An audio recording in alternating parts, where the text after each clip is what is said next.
નમસ્કાર ખેડૂત ભાઈઓ, હું છું લોકો મોરવીન। આપ જોઈ શકો છો આ જીરાના ખેતર છે તે 47 દિવસનું જીરું થઈ ગયું છે અને 17/11 વાવેતર કરેલું છે। આ જીરાને 3 પિયત આપેલા છે। આને હવે પિયત આપવાનું નથી, તો આ 47 દિવસનું જીરું છે।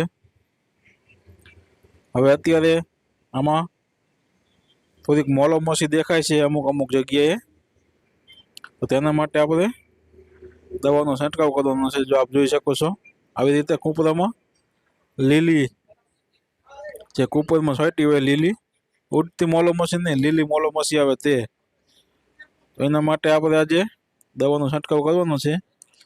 આ છે થાયોમેથિકઝાઇમ છે, આપ જોઈ શકો છો 12.6%, ને લીમડા સાયફર મેથી છે 9.5%। આનું રિઝલ્ટ સારું આવે છે। તો આ લીમડા સાયફર છે જ પગમાં બરે પણ છે, તો દવાનો છંટકાવ કરતા ધ્યાન રાખવું જે શરીરમાં અડે નહીં। તો એની સાથે આપણે રાખવાનું છે ફૂગનાશક। તો આ 47 દિવસના જીરામાં આપણે એન્ટ્રાકોલનો છંટકાવ કરવાનો છે, જે ફૂગનાશક છે। તો તમે જીરાની અંદર લીલી મસી આવે ત્યારે કઈ દવાનો છંટકાવ કરો છો તો જરૂર કોમેન્ટમાં જણાવજો। ખાસ કરીને જીરામાં જ્યારે લીલી મસી આવે છે એનું રિઝલ્ટ બહુ ઓછું આવતું હોય છે। જે લીલી મસી આવી જાય ત્યાર પછી તો આપણે તો જે ક્યાંક જ દેખાય છે, અમુક છોડોમાં દેખાય છે મસી, એના માટે આપણે થાયોમેથિકઝાઇમ ને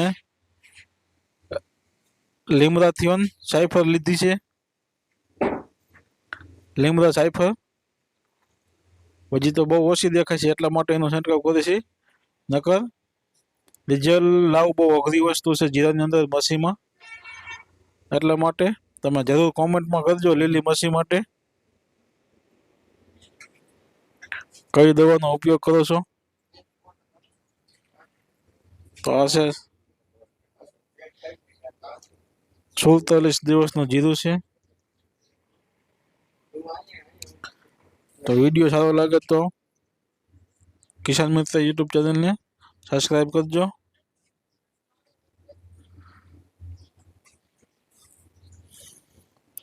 ત્રણ પિયતનું છે અને હજી પિયતની જરૂર છે નહીં। આવી રીતે જો ડાયરું પણ નીકળવા માંડી છે, હવે એકદમ કુણપમાં છે।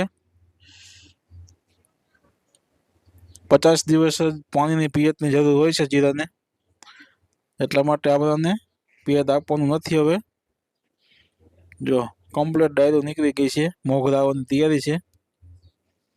તો આ છે 47 દિવસનું જીરું છે,